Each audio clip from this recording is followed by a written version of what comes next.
Hey everyone. Today we step into a war that didn't just kill with bullets, but with rot, filth, and chemicals sprayed straight onto human skin. Imagine soldiers lined up naked in fumigation chambers, coughing as white clouds of DDT swallowed them whole. Feet dissolved into pulp inside boots that promised protection. Gums bled from trench mouth.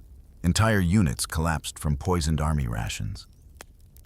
This isn't the clean, triumphant vision of the American soldier you might imagine.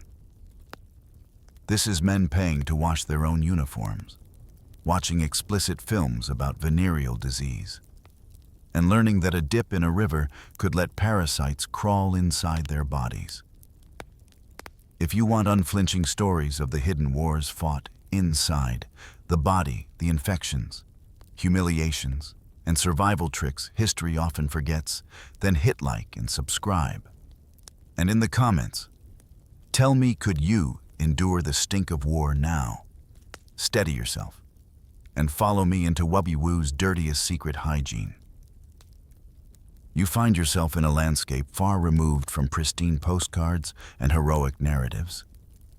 Here, the air itself feels heavy, a thick, persistent blanket woven from damp earth, the metallic tang of sweat, and something deeper, more unsettling, the slow, inevitable progress of decay.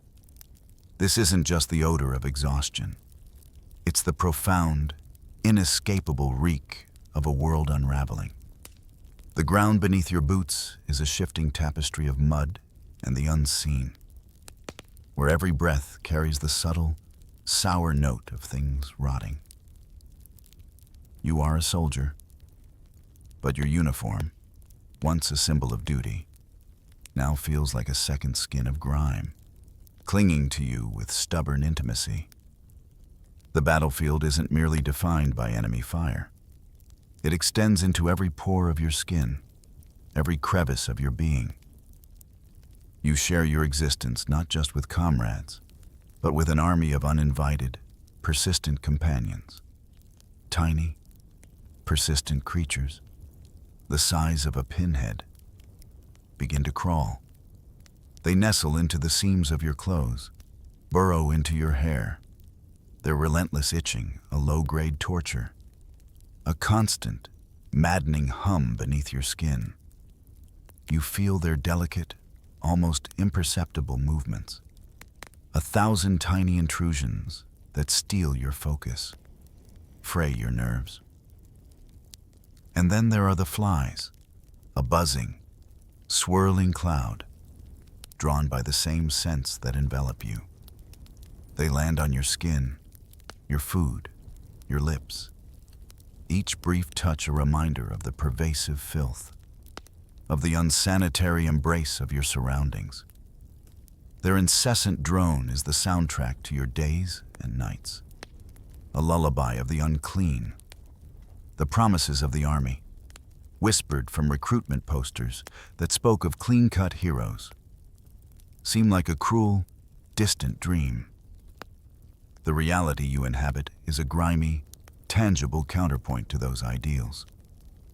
You were told of clean soldiers, but here, you are simply a body in a uniform, struggling against an environment determined to reclaim you, piece by slow, uncomfortable piece.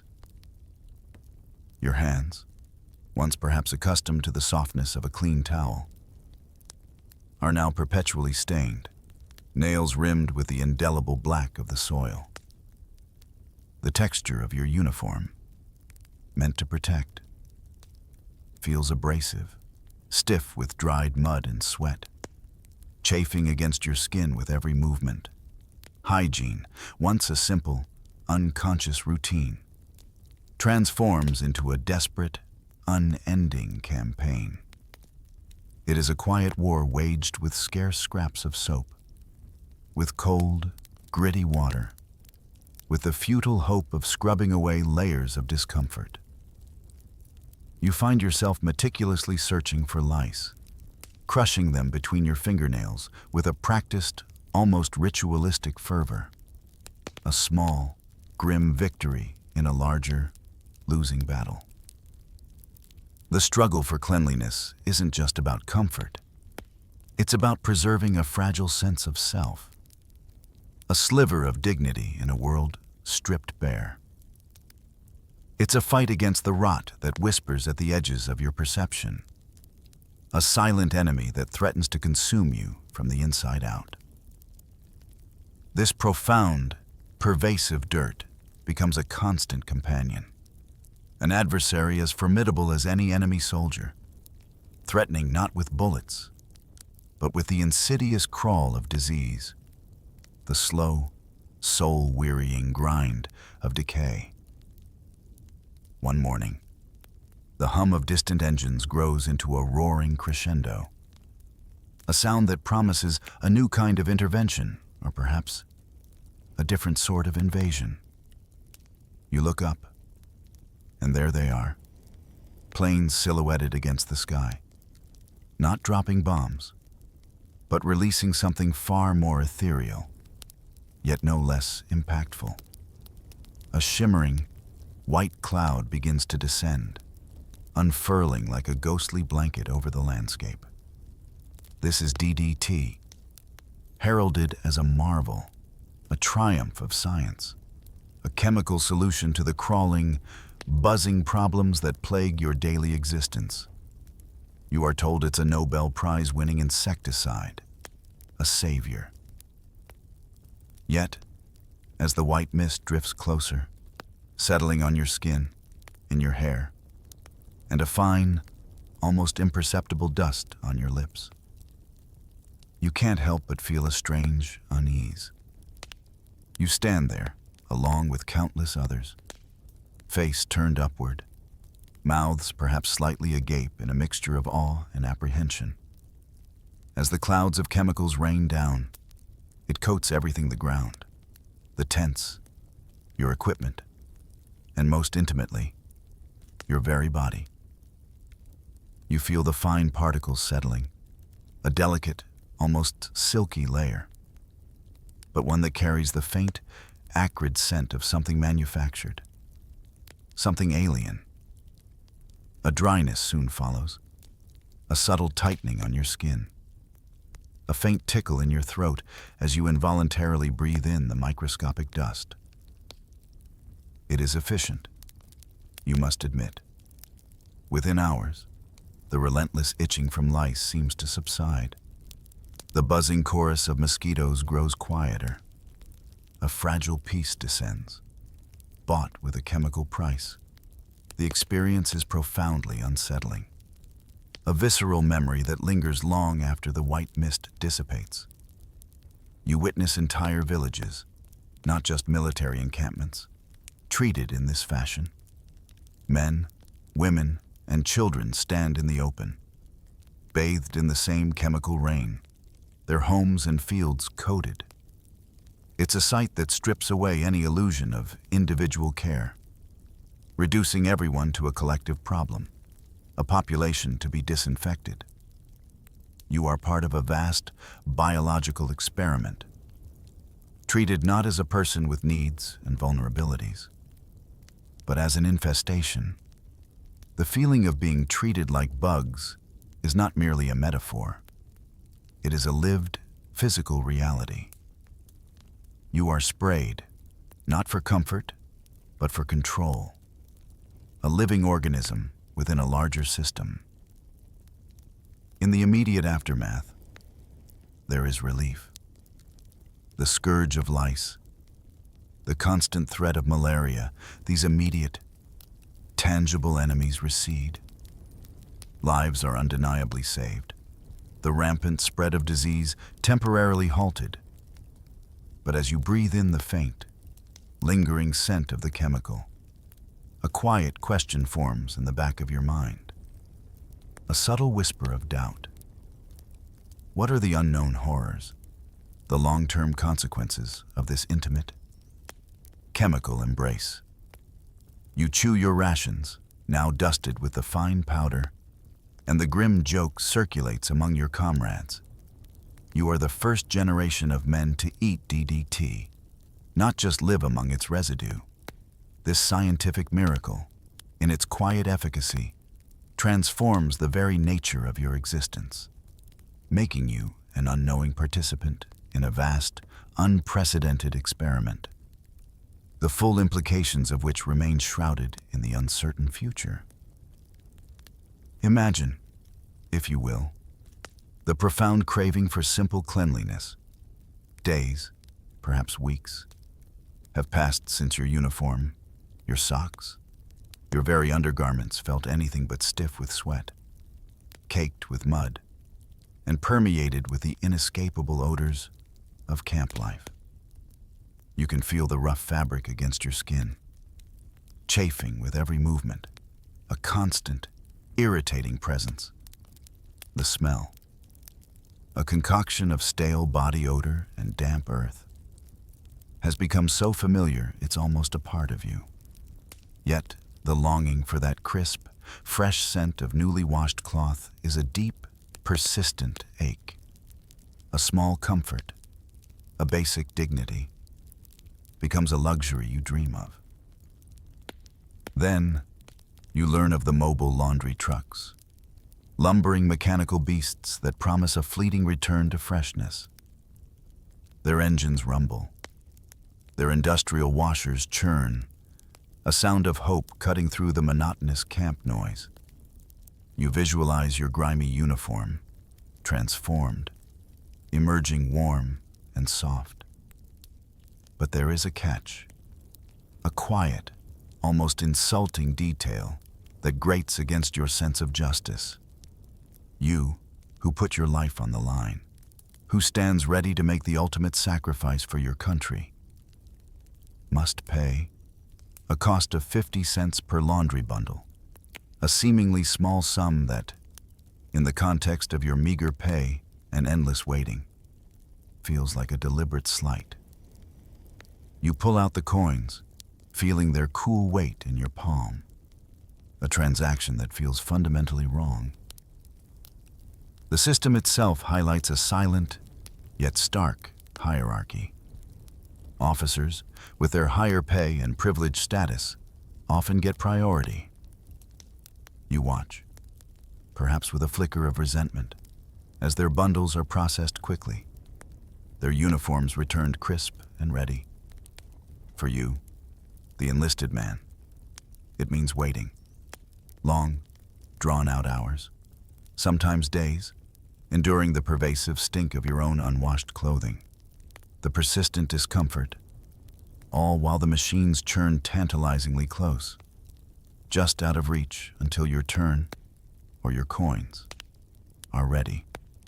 The very act of waiting, feeling the grime settle deeper into your skin, underscores the bitter irony risking everything, yet still needing to pay for the most basic human comfort. The promise of the land of the free seems to shrink here, within the confines of military life, where even hygiene transforms into a transactional business. The Army, your protector, also becomes a subtle kind of merchant, selling back to you the very necessities that should, by all rights, be provided. You hand over your coins, feeling the smooth, worn metal against your fingertips, and the small transaction becomes heavy with unspoken meaning. It's not just about the money, it's about the principle, the quiet erosion of morale that comes from such a simple, yet profound, indignity. You walk away, clutching your laundry ticket, the memory of the coins clinking in the collection box, a small, persistent echo. This, you realize, is another kind of war. A quiet battle fought over convenience, dignity, and the unexpected price of a clean shirt. The word shower itself carries a particular weight, a luxurious promise in a world defined by dirt and deprivation. You hear whispers of these facilities, public showers that can accommodate dozens of men at once, boasting 8, even 24 shower heads. Imagine, for a moment, the anticipation building within you, the sheer, unadulterated longing for hot water, for the invigorating rush of it against your skin, washing away layers of mud, sweat, and grime that have become your constant companions. You picture the steam, the softening of stiff muscles, the momentary escape from the raw realities of your existence.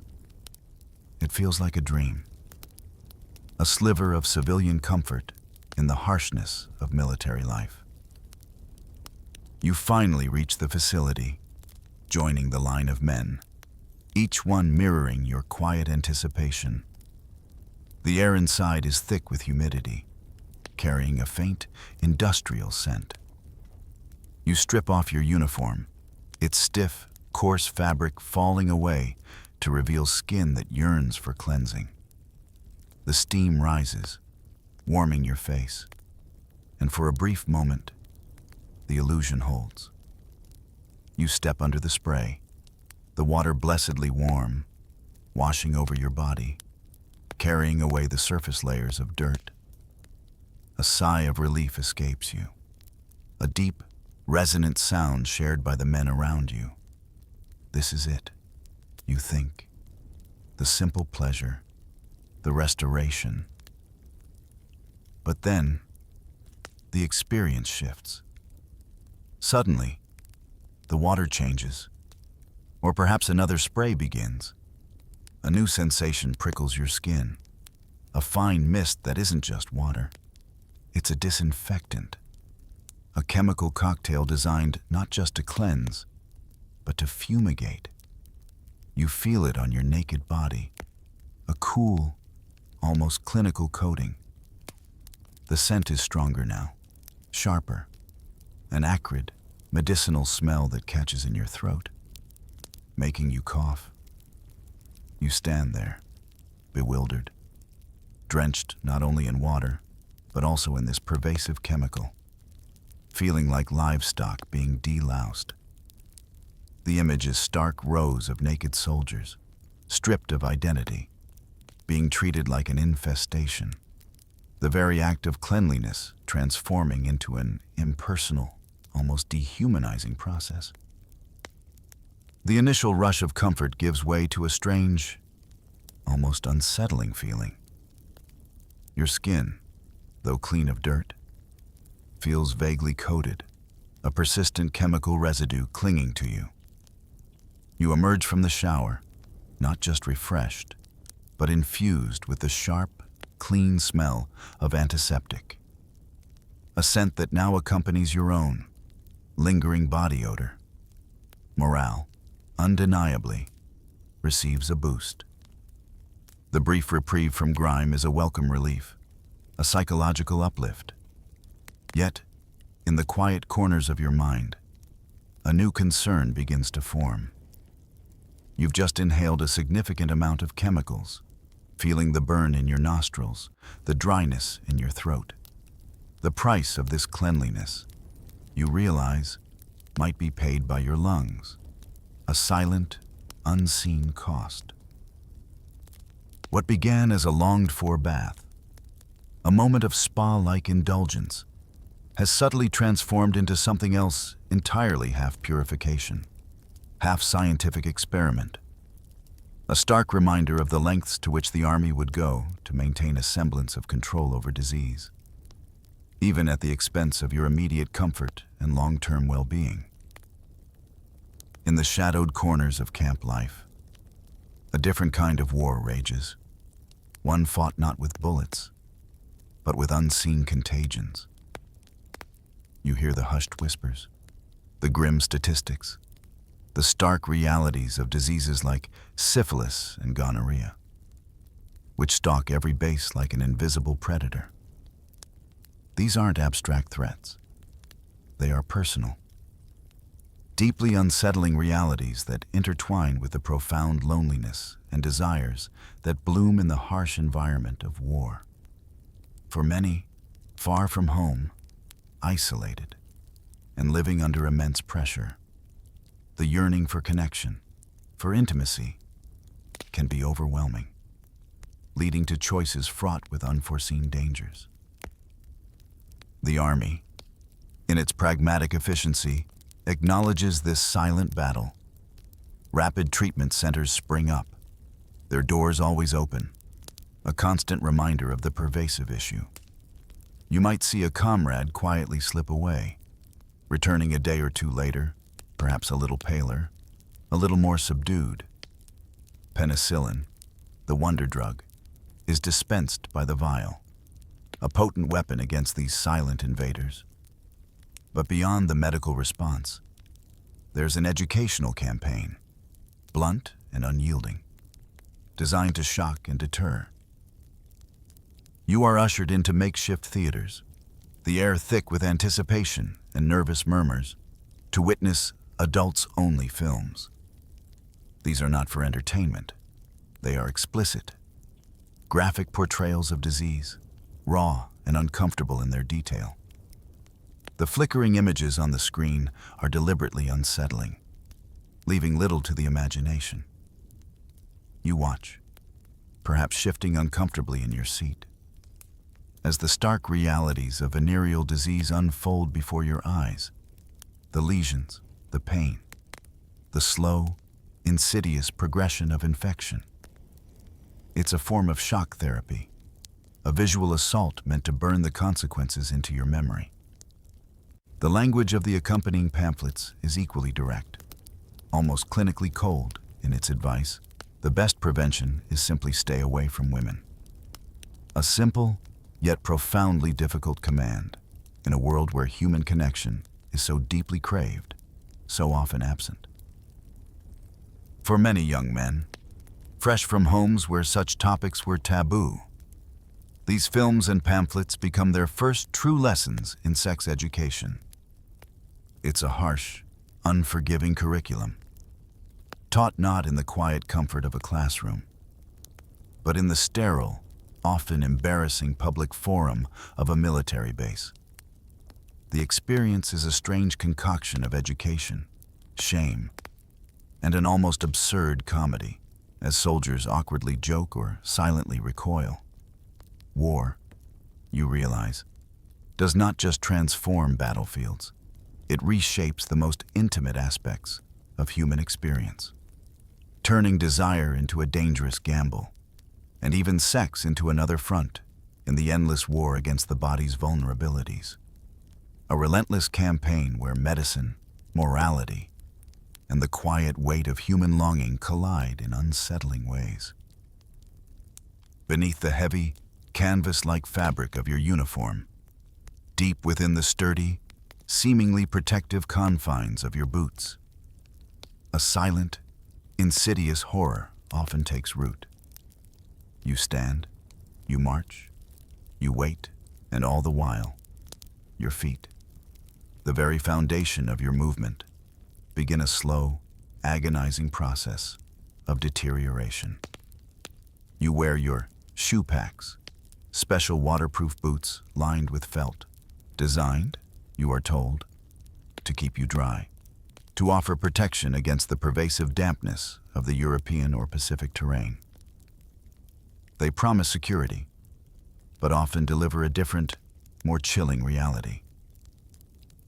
The problem, you soon discover, isn't just the water itself, but the relentless, inescapable presence of it. You might wade through flooded trenches, cross rain-soaked fields, or stand for hours in the persistent dampness of a foxhole. The waterproof boots, while preventing water from entering, also effectively trap perspiration, creating a microclimate of dampness around your feet, without the opportunity to change your socks frequently, to air out your feet. The moisture begins its work. At first, it's just a constant coldness, a chill that seeps into your bones. Then, a subtle tingling, a loss of sensation, as if your feet are no longer entirely your own. As the days turn into weeks, and the precious moments to truly dry your feet remain elusive, the horror deepens. Your skin, constantly wet, softens beyond recognition. It begins to peel, first in small, almost imperceptible flakes, then in larger, more alarming strips, like soggy paper tearing apart. The flesh beneath turns a grotesque white, then a purplish blue, mottled and tender. Each step becomes an agony, a fresh torment as the softened, damaged tissue chafes against the boot, against the ground. The feeling is one of profound vulnerability, as if the very structure of your body is unraveling, dissolving from the inside out. The smell is unforgettable, a putrid, sickening odor that emanates from your boots, clinging to you, to your tent, to your comrades. It is the scent of decay, of flesh breaking down, a constant, sickening reminder of the unseen damage. You try to hide it, to suppress it, but it permeates everything, a foul cloud that follows you, announcing the invisible suffering. Your feet, once capable of carrying you miles, now feel like alien appendages, swollen and exquisitely painful, their nerves screaming with every movement. Repair teams can patch up a damaged boot, mend a tear in the leather, but they cannot restore the raw, exposed flesh, the nerves screaming with every touch.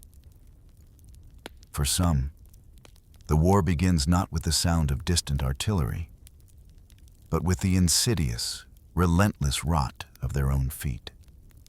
A quiet agony that slowly steals their ability to stand, to walk, to fight. A constant, agonizing reminder that the battle for survival is waged in the most unexpected and intimate corners of the body.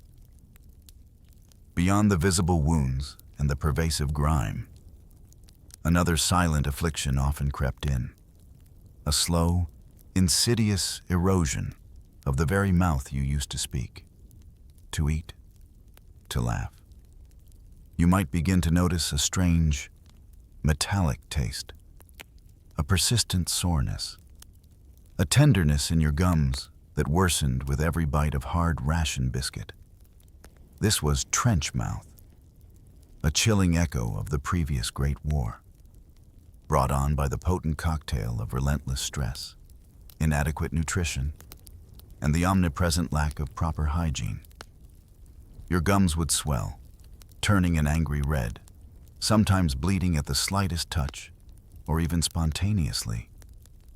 The pain was dull, constant, a throbbing reminder of the internal battle your body was fighting. And then, the smell, a foul, almost putrid odor that seemed to emanate from your very breath, a clear sign of the bacterial overgrowth taking hold. The army, ever vigilant against anything that could diminish fighting capacity, recognized this threat. A new order descended daily toothbrushing for many, particularly those from working-class backgrounds where dental care was a luxury. This was an entirely new routine, a foreign ritual of oral maintenance. You might find yourself awkwardly holding the small, stiff-bristled brush, unsure of the proper technique, scraping at your sore gums, a new, unfamiliar sensation. The feel of the bristles against your tender flesh, the taste of the gritty tooth powder, became a daily, necessary penance. It was a small, personal battle, fought twice a day, against the encroaching decay, a quiet effort to reclaim a piece of personal health in a chaotic world. Your hygiene kit, a small canvas bag, became a peculiar collection of contradictory items, tucked alongside the toothbrush, the razor, and the small, utilitarian bar of soap. You would often find a pack of cigarettes, a strange juxtaposition. Indeed, on one hand, the tools for meticulous cleanliness, for fighting the visible and invisible scourges of the body. On the other, the small, white sticks promising a moment of calm, a shared ritual, a brief escape from the grinding reality. You might finish brushing your teeth, the minty taste momentarily freshening your mouth, only to then light up a cigarette, inhaling the acrid smoke, feeling its familiar burn in your throat. The contradiction was stark, yet widely accepted. You were encouraged to keep your mouth clean, to fight trench mouth, even as millions of cigarettes were distributed, becoming an almost integral part of Army life, a currency of camaraderie and solace. The long-term health consequences, of course, were not yet fully understood or prioritized. In a strange, unintended twist of fate, the very campaign designed to improve hygiene, to promote daily oral care, inadvertently turned countless soldiers into lifelong smokers. The act of lighting up became a habit, a reflex, a small rebellion or a simple comfort in a world of discomfort. The efforts to maintain one aspect of health subtly undermined another. A quiet, almost poetic irony where a health campaign subtly, almost imperceptibly, twisted into a pervasive, generations-long tobacco campaign, its consequences far outliving the war itself. In the flickering shadows of a makeshift projector screen, a new kind of education began, one that blended the lightheartedness of a cartoon with the chilling gravitas of a medical warning. Hollywood, in an unexpected alliance with the Army, stepped into the breach, creating animated films designed to impart crucial hygiene lessons. These weren't just dry lectures. They were lively, engaging, and often darkly humorous. You'd gather with your comrades, the air thick with the smell of stale popcorn or damp canvas, and watch as characters like Private Snafu stumbled through comical misadventures, each blunder leading to a gruesome, yet cartoonishly exaggerated, consequence related to poor hygiene. Private Snafu, a hapless, often lazy soldier, became a familiar, almost beloved figure. His animated antics provided a much-needed break from the relentless tension of Army life. You'd see him neglecting to wash his hands, forgetting to shave, or making foolish choices. Always with a comedic flourish, the audience would erupt in laughter, a collective release of stress and recognition. But beneath the slapstick, a serious message always lurked. Snafu's mistakes were meticulously designed to show you, with vivid, sometimes grotesque animated detail, the dire repercussions of neglecting personal cleanliness. The films presented a stark, unforgettable equation: stay clean, follow the rules, or face a grim fate. The educational method was ingenious in its simplicity and effectiveness. You watched, you laughed, and then a shiver would trace down your spine as the humor gave way to a chilling depiction of disease. A simple unwashed hand might lead to animated germs swarming, transforming into menacing, cartoonish monsters. The progression of an infection, normally an invisible horror, was brought to life on the screen, exaggerated for impact, but undeniably effective in implanting the lesson. Even something as taboo as gonorrhea was given its own cinematic treatment. A film graphic enough to genuinely shock, causing a ripple of uncomfortable murmurs and stifled gasps through the viewing audience. This blend of education and entertainment proved remarkably potent. Hygiene, often a tedious, unglamorous topic, became the punchline, but a punchline with teeth. You learned, not through rote memorization, but through visual storytelling, through shared laughter and collective cringing.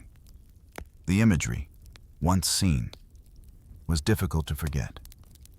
The lessons about washing, shaving, and avoiding disease were subtly embedded in your memory, often more effectively than any dry manual or stern lecture. You walked out of those screenings with the images of Private Snafu's cartoon misfortunes and the vivid, slightly disturbing depictions of disease etched into your mind. You laughed, you flinched, and most importantly, you learned all within the space of a single, unforgettable reel, where the comedy of carelessness met the stark, unyielding truth of its consequences.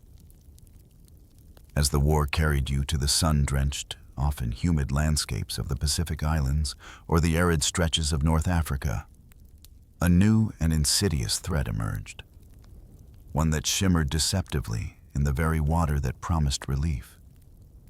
The heat could be stifling, the dust pervasive, and the sight of a cool, sparkling river or a tranquil pool would stir a primal longing for refreshment, for the simple pleasure of a cooling dip.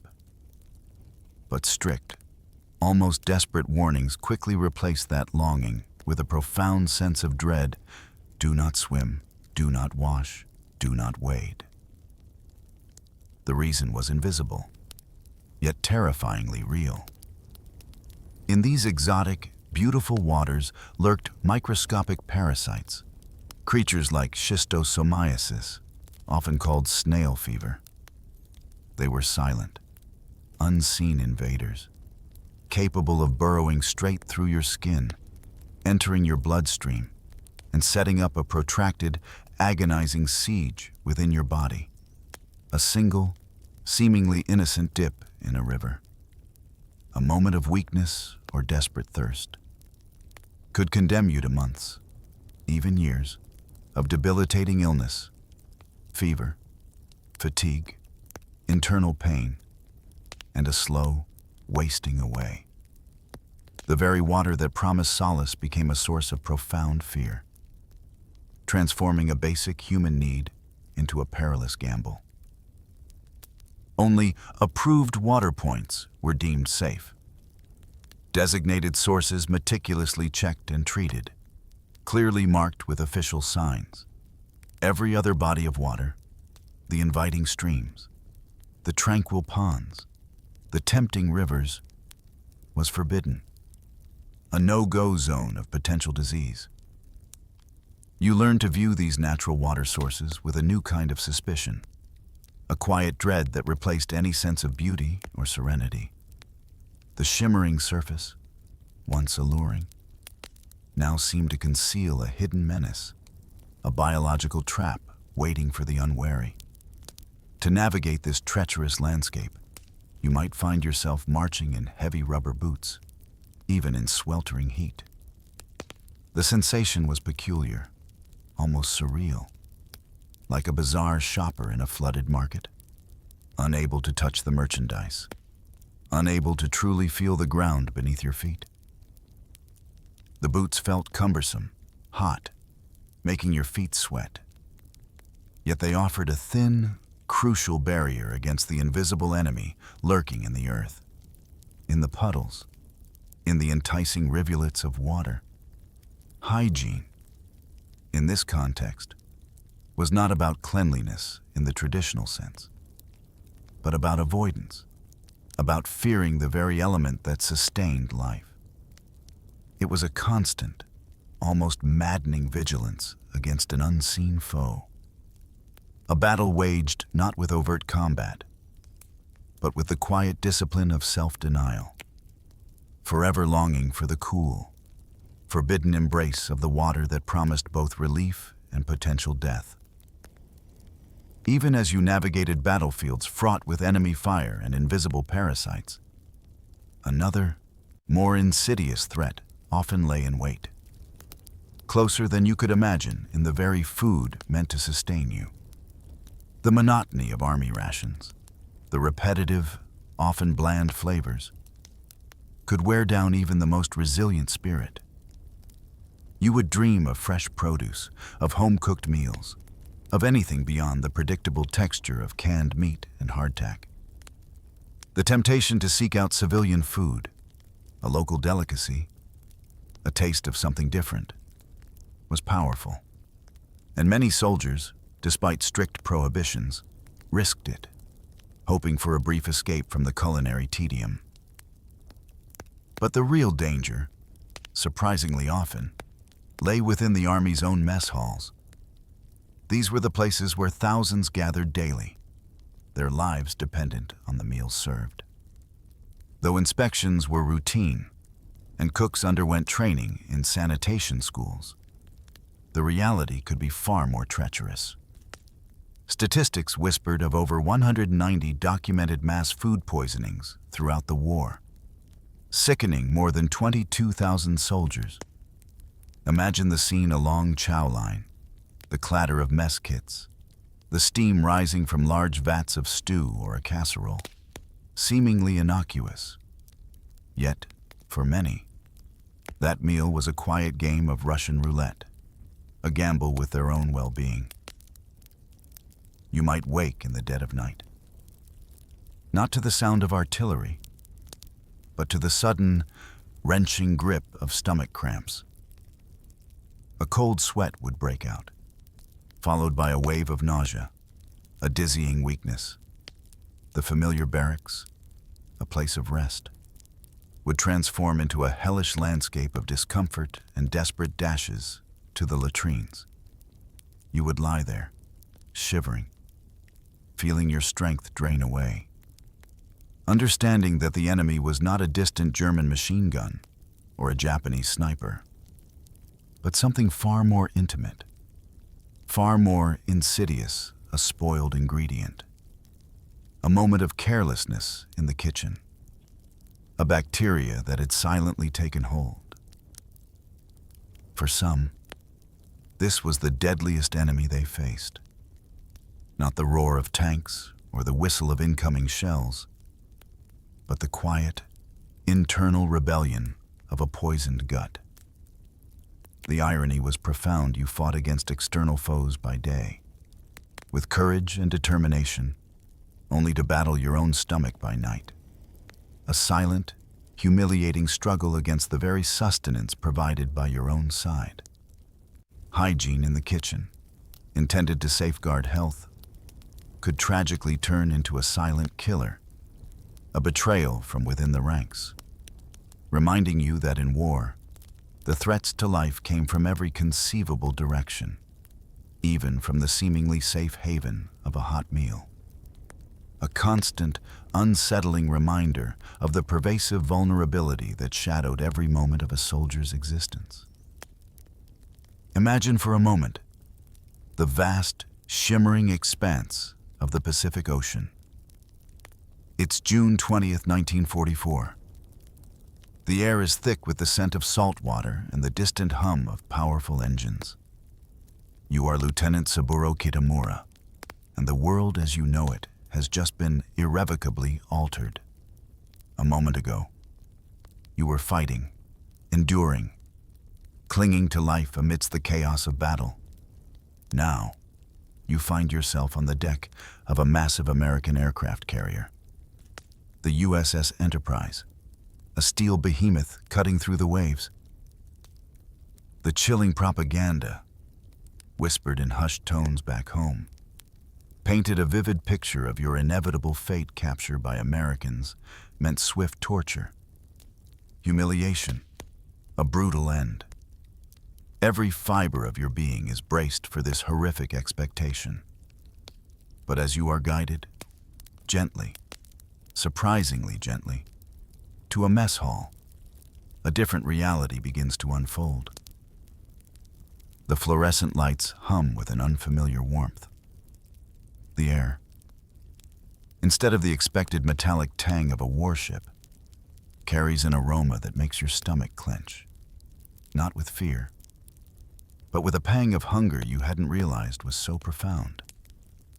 It's the smell of food, rich, savory, something beyond the bland rice and pickled vegetables that have been your sustenance for months, perhaps years. You are motioned to a seat. A plate is placed before you, and what you see makes your mind reel. It's not a meager ration. It's a feast.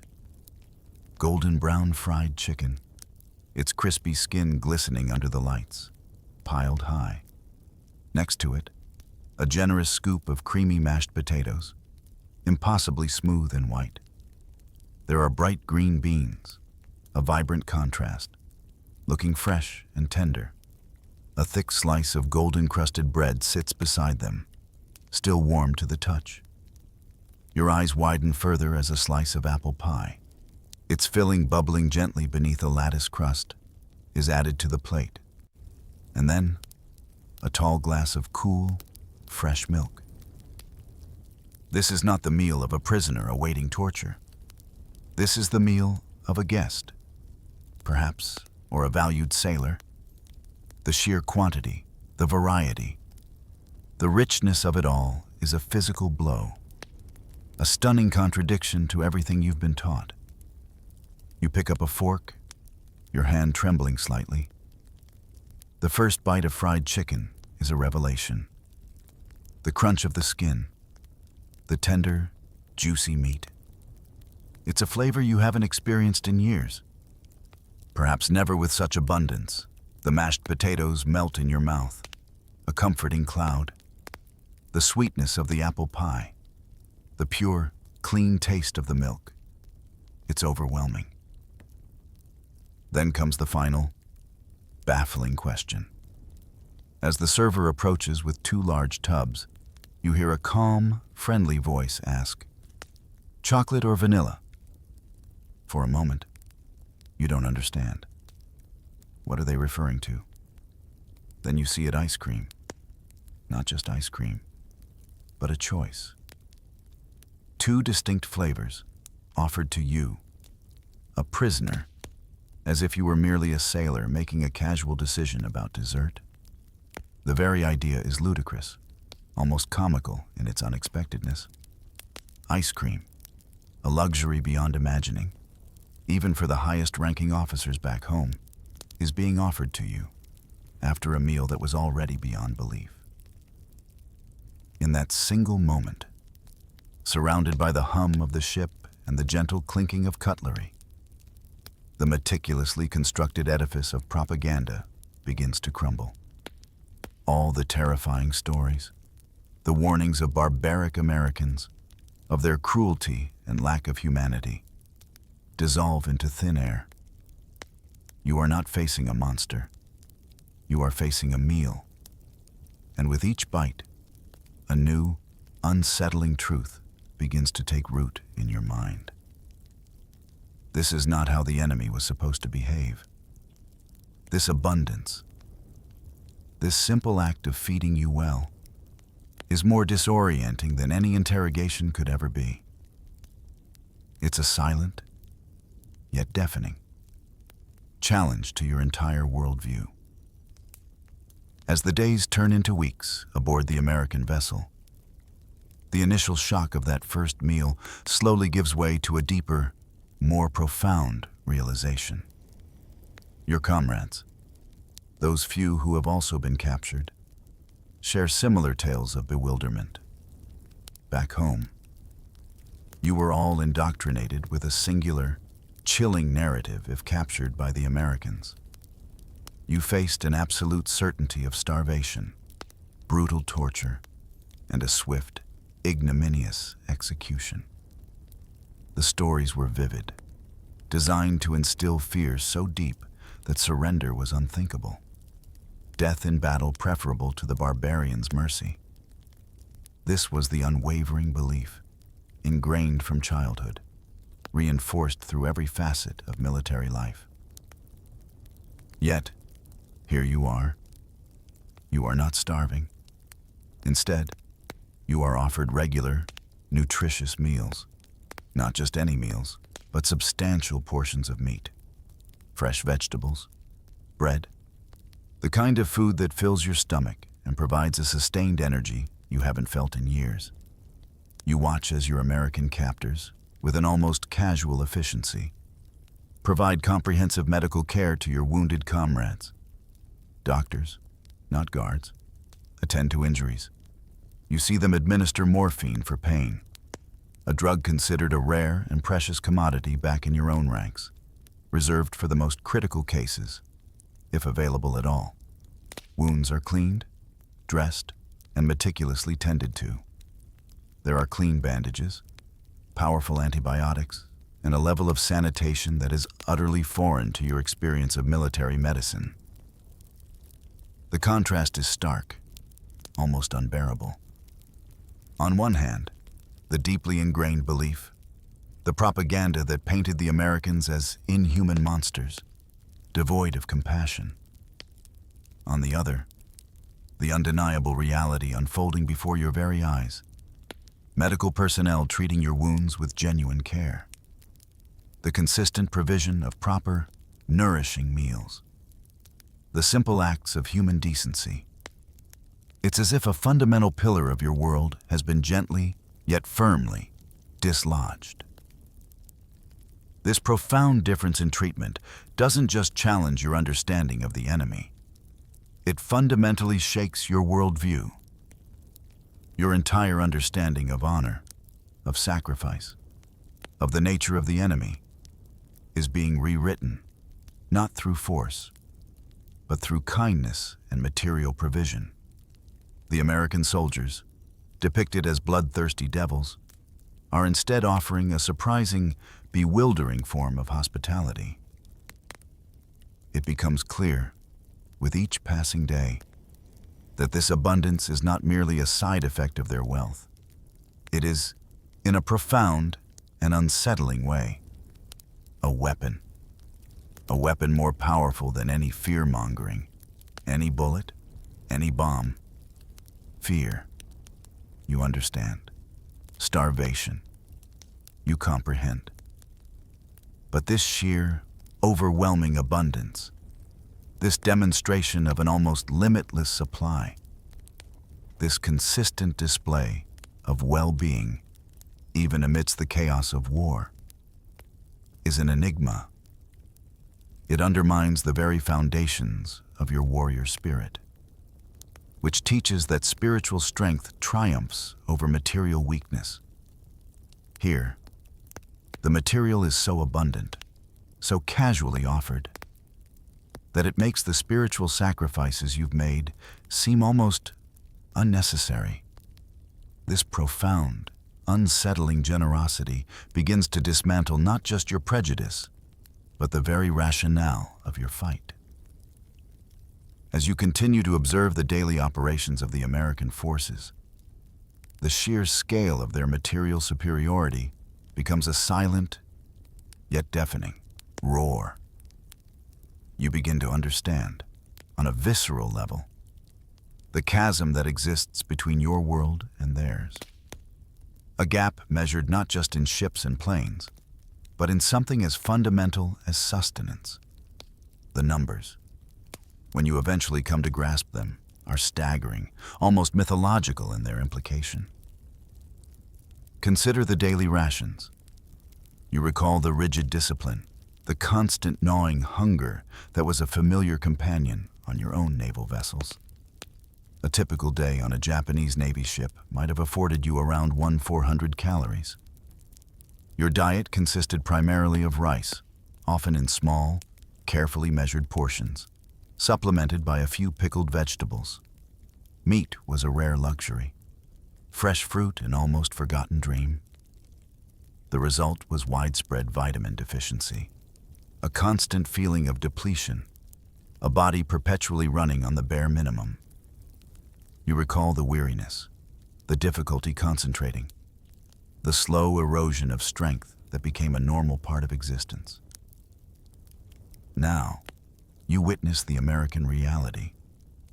Their Navy rations are a stark, almost unbelievable contrast. You see the sailors consuming roughly 100 calories daily. Not only is the quantity immense, but the quality is astounding.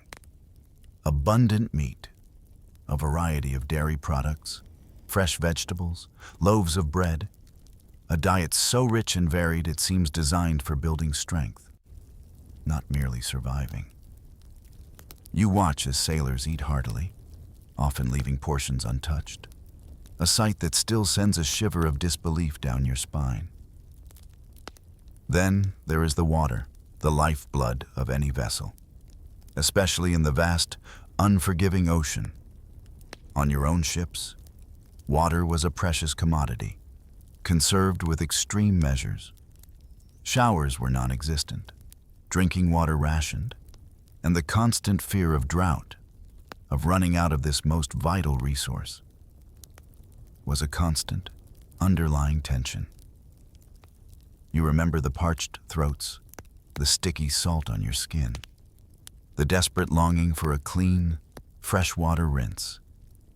On the American carriers, however, it's a different story. You learn that these colossal ships are capable of producing an astonishing 140,000 gallons of fresh water every single day. 140,000 gallons. It's a number so large it's difficult to conceptualize. It means not just drinking water, but water for washing, for cooking, for cleaning. You see sailors taking long, leisurely showers, a simple act that feels like an unimaginable indulgence. This seemingly endless supply of fresh water transforms daily life, easing a fundamental burden you've always carried. This isn't just a nutritional gap, it's a psychological one. The constant struggle for basic sustenance on your ships created a mindset of scarcity, of relentless conservation, of an awareness that every resource was finite and hard-won. The American abundance, on the other hand, suggests a world without such limitations. It implies a capability, a logistical prowess, that is simply beyond your previous understanding. It affects morale, energy, and even the very capacity to fight. How can one maintain the same fierce, desperate spirit when your opponent operates with such casual, overwhelming ease in the face of what you perceive as existential scarcity? This gap, measured in calories and gallons, begins to illustrate a profound difference in the very nature of their power. As you begin to settle into your unexpected captivity, the marvels of American military life continue to unfold, revealing a level of comfort that borders on the fantastical, utterly detached from anything you have ever known, even in your civilian life back home, on your own ships. A bunk was a hard, utilitarian slab, often shared, always cramped, offering little more than a space to rest an exhausted body. The concept of comfort, of personal amenities, was a foreign luxury, dismissed as softening the warrior's spirit. Now, you are shown to a bunk, and your eyes widen in disbelief. It's not just a bunk, it's a proper bed. Beneath you, instead of a thin mat or bare metal, there is a mattress, a soft, yielding mattress that cradles your body, offering a gentle support you haven't experienced in years. You lie down, tentatively at first, and then sink into its unexpected embrace. The relief is profound, a simple comfort that speaks volumes. Then come the showers. The idea of hot, running water, freely available, still feels like a dream. On the submarines, you observe the crew taking their turns under a spray of warm water, emerging refreshed and clean. The very act of washing away the grime and salt of the ocean, without the constant worry of water rationing, is a powerful symbol of their material wealth. But the sheer scale of these comforts expands far beyond basic hygiene. On the larger American aircraft carriers, you discover entire worlds within these floating fortresses. You are stunned to learn they possess movie theaters, complete with projection screens and rows of seats, where sailors can watch films.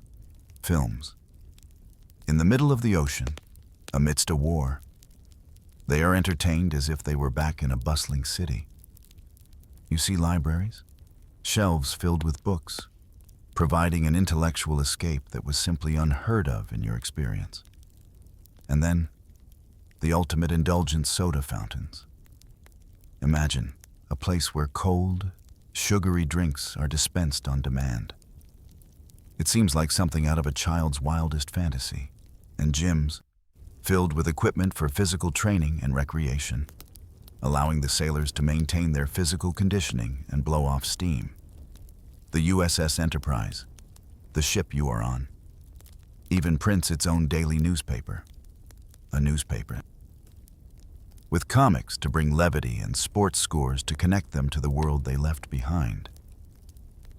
You flip through its pages, the crisp paper, the familiar format, and the sheer normalcy of it all is another stark reminder of the depth of their resources.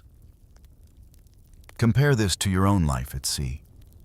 A small, sparse shrine room, perhaps for moments of quiet reflection, and the ubiquitous rice balls, sustenance, not pleasure.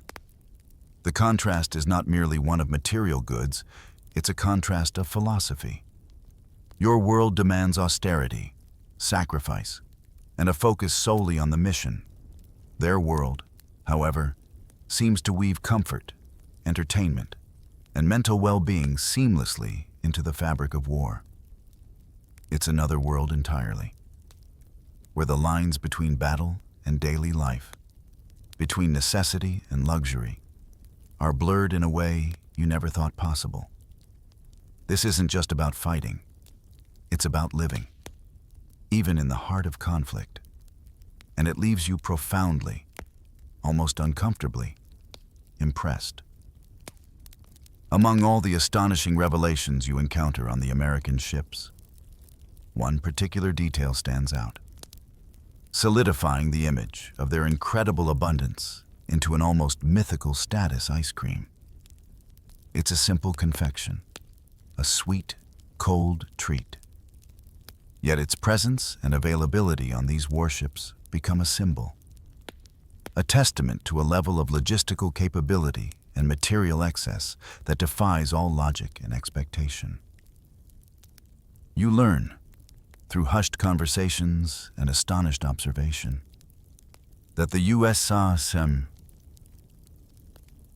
Navy operates floating ice cream factories. Imagine that. Entire vessels dedicated solely to the production of ice cream, capable of churning out an astounding 5,000 gallons of the frozen delight in a single shift. 5,000 gallons.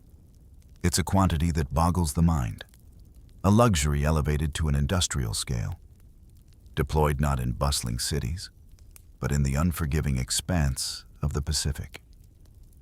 You hear stories of individual carriers, like the USS Lexington, boasting their own impressive ice cream plants, producing 500 gallons of ice cream every single day. Every day. This isn't an occasional treat. It's a regular part of the sailor's diet, a consistent source of morale and pleasure.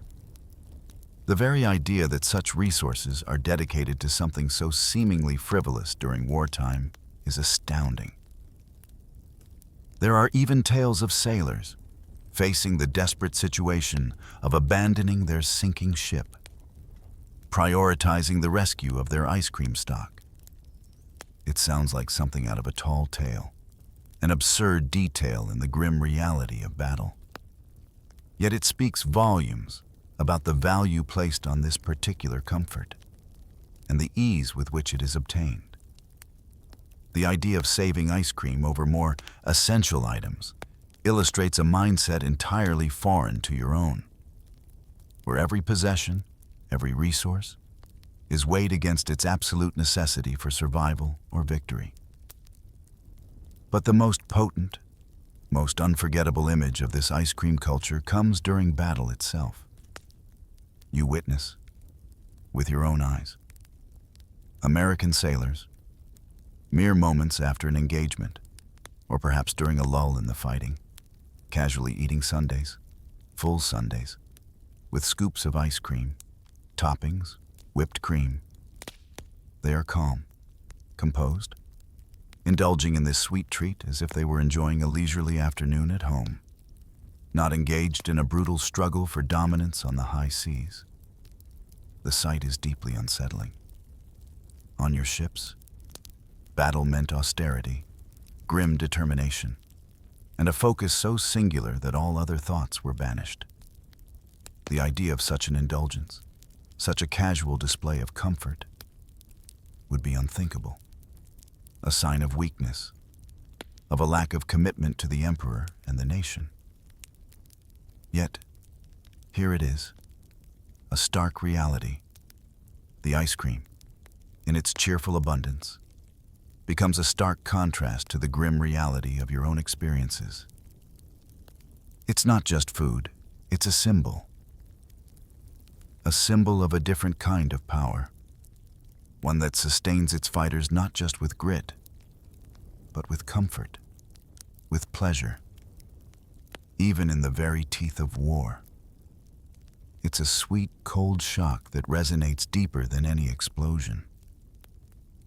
The continuous display of American plenty begins to shift your perception of their entire war effort.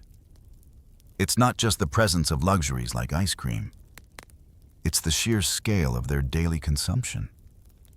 And what seems to you, at first, to be an almost incomprehensible level of waste.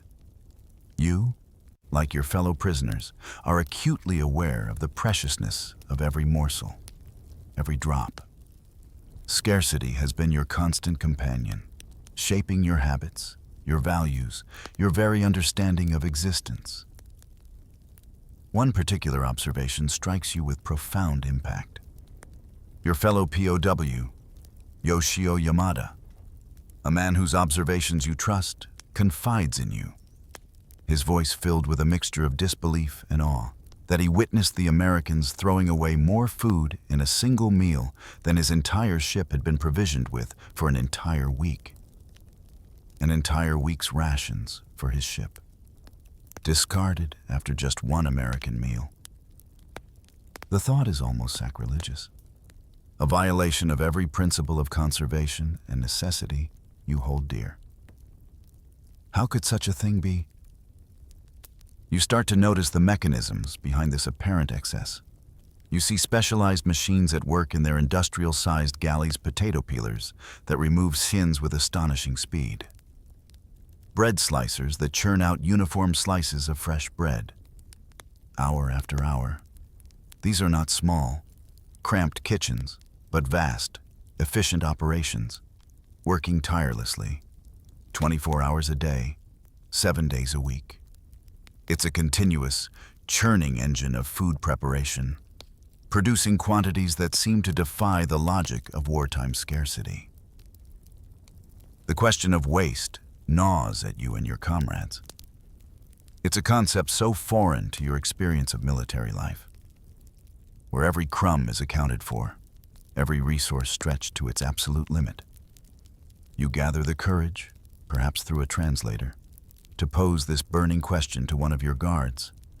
You ask, with genuine bewilderment, why so much food is discarded, why they permit such seemingly profligate behavior. The guard, a young man with a friendly, almost disarming demeanor, simply laughs. Not a mocking laugh, but a good-natured chuckle, as if the answer is so obvious it's amusing. He replies, "It's not waste if you have unlimited supplies." Those words hang in the air, a simple sentence that shatters another layer of your preconceptions.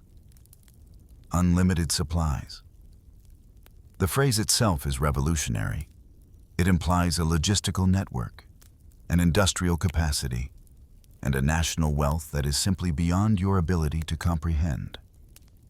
Your nation fights with scarcity, with the fierce determination born of having little, of making every sacrifice count.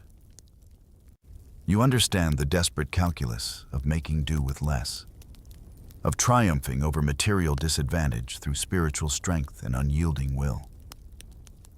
But the Americans, you realize, fight with abundance. They are not merely provisioning their troops, they are drowning them in resources. This isn't a struggle for bare survival. It's a demonstration of overwhelming, inexhaustible power. The concept of unlimited supplies fundamentally redefines the nature of the conflict. It transforms their actions from mere military strategy into an almost effortless display of economic and industrial might. And in that moment, the true, daunting scale of their power begins to sink in, deeper and more unsettling than any battle report. The medical treatment you and your fellow prisoners receive continues to be a source of profound bewilderment, directly challenging the deeply ingrained doctrines of your upbringing. In your experience, military medicine was utilitarian, focused on getting soldiers back to the front lines as quickly as possible, regardless of their long-term well-being. The severely wounded were often considered a burden, their suffering a grim reality of war, their lives valued only as long as they could contribute to the fight. Compassion, in the face of brutal necessity, was a luxury rarely afforded. Here, on the American ships, the sick bays are not merely aid stations. They are full-fledged hospitals, meticulously equipped and staffed. You see X-ray machines, devices that penetrate the body to reveal hidden injuries, a technology of precision and advanced care that astonishes you. There are blood banks, meticulously organized, holding precious reserves that can literally bring someone back from the brink of death. You observe surgical rooms, clean and sterile, where doctors perform intricate procedures with a calm expertise. The treatments themselves are equally astounding. You and your comrades are given penicillin, a miraculous drug that combats infections with an effectiveness you've never witnessed. Sulfa drugs, potent antibiotics, are administered freely. And for pain, the blessed relief of morphine, a drug that, in your own military, was so rare and rationed that its very existence was almost legendary. These powerful medicines, which could save countless lives, are being wasted, as you initially perceive it, on enemies, on you. This is a stark contrast to your own nation's military medical philosophy, which prioritized the war effort above individual suffering. Soldiers were pushed back to battle, often before fully recovering, their bodies expendable in the larger struggle. The idea of investing such advanced resources, such precious drugs, and such dedicated care into an enemy soldier would have been considered not only foolish, but treasonous. Why would you heal someone who would, if given the chance, return to fight against you? But here, the Americans do it without question. They heal you. They mend your wounds. They alleviate your suffering. This act of healing an enemy, of demonstrating such profound care and access to advanced medical technology, feels more devastating to your Japanese ideology than any physical violence. It undermines the very concept of the enemy as a dehumanized obstacle. It suggests a value for individual life that transcends the battlefield, a universal humanity that you had been taught to suppress. This isn't merely about medical superiority. It's a psychological blow. It chips away at the foundation of your warrior's code, which glorifies sacrifice and views life as secondary to duty. To be treated with such care by the very people you were taught to despise forces a reevaluation of everything.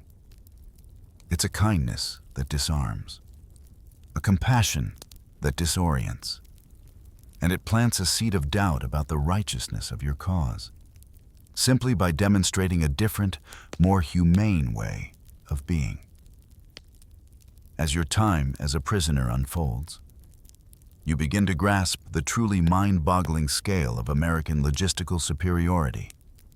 On your own ships, resupply was a desperate, precarious affair. Weeks, sometimes months, could pass between opportunities to replenish essential supplies. Food, fuel, ammunition, everything was hoarded, conserved, and stretched to its absolute limit, often leading to critical shortages that hampered operations and severely impacted morale. The open ocean was a vast, isolating expanse, and the waiting for resupply was a constant, anxiety-inducing burden. But on the American vessels, you witness something entirely different. You watch, often from a vantage point on deck, as these massive ships conduct complex replenishment operations at sea, almost effortlessly. It seems to happen weekly, with astonishing regularity. Great tankers pull alongside the carriers and destroyers, transferring hundreds of thousands of gallons of fuel. Ammunition ships carefully pass crates of shells and bombs across the churning waters. And it's not just the necessities of war. You see fresh fruit being transferred, baskets overflowing with oranges, apples, and bananas, items that were legendary luxuries on your own ships. Then, the most astonishing sight of all mail. Sacks and sacks of letters, parcels and packages being moved from ship to ship. The thought that sailors, in the middle of a brutal war, could receive regular communication from home, little tokens of love and connection, is almost unfathomable. The spectacle becomes even more technologically advanced. You observe the arrival of helicopters, strange, whirling machines that hover over the decks, dropping their payloads with precision. These aren't just military supplies. They are letters from home. Cookies baked by mothers and wives, bars of chocolate small, personal comforts that speak volumes about the connection these fighting men maintain with their civilian lives. It becomes clear that the Americans fight with full stomachs, not just in terms of calories, but also in terms of morale. Their connection to home is sustained, their spirits buoyed by these regular infusions of comfort and communication. They are not isolated, not cut off. They are part of a continuous, flowing network that delivers not just the means to fight, but the reasons to fight. This seamless, constant flow of supplies from fuel and ammunition to fresh fruit and heartfelt letters demonstrates a level of organization, industrial capacity, and strategic foresight that utterly dwarfs your own nation's capabilities. It's not just their technology that is superior, it's their entire system of support. While your forces were often forced to gamble on scarce resources, the Americans operate with the certainty of knowing their needs will be met, consistently and abundantly. This logistical prowess paints a picture of an enemy not just powerful, but effortlessly sustained. Fighting a war of endless resources while your own nation struggles with every single shipment. As the year draws to a close, a new and utterly bewildering spectacle unfolds on the USS Enterprise. It's late 1944, and the American sailors begin preparing for a celebration that is entirely foreign to your cultural understanding. Christmas, the ship, usually a functional, utilitarian environment, transforms. Decorations appear, strings of lights, colorful ornaments, banners. The air fills with the sounds of unfamiliar, yet pleasant, songs. It's a festive atmosphere, utterly at odds with the grim realities of war that still rage across the Pacific. On Christmas Day itself, you and your fellow POWs are witnesses to a feast that beggars belief. The mess hall is adorned, and the tables are laden with an astounding array of food. You see enormous roasted turkeys, their skins golden and glistening, radiating a rich, savory aroma. There are large, succulent hams, slices of cranberry sauce, its tart sweetness a new and surprising flavor. And for dessert, not one, not two, but 3 different kinds of pies, each a masterpiece of sweet fillings and flaky crusts. And, of course, the ubiquitous ice cream, served in generous scoops. This is not a meal. It's a lavish banquet, a celebration of abundance that transcends anything you have ever experienced, even in peacetime. But it's more than just the food. You watch as the American sailors exchange presents, small wrapped packages filled with personal gifts. They sing cheerful songs, their faces alight with joy and camaraderie. They receive special letters and packages from home, reaffirming their connections to their families, bringing a tangible piece of their civilian lives into the heart of the war zone. Among your fellow prisoners, the silence is heavy, punctuated by murmurs of disbelief.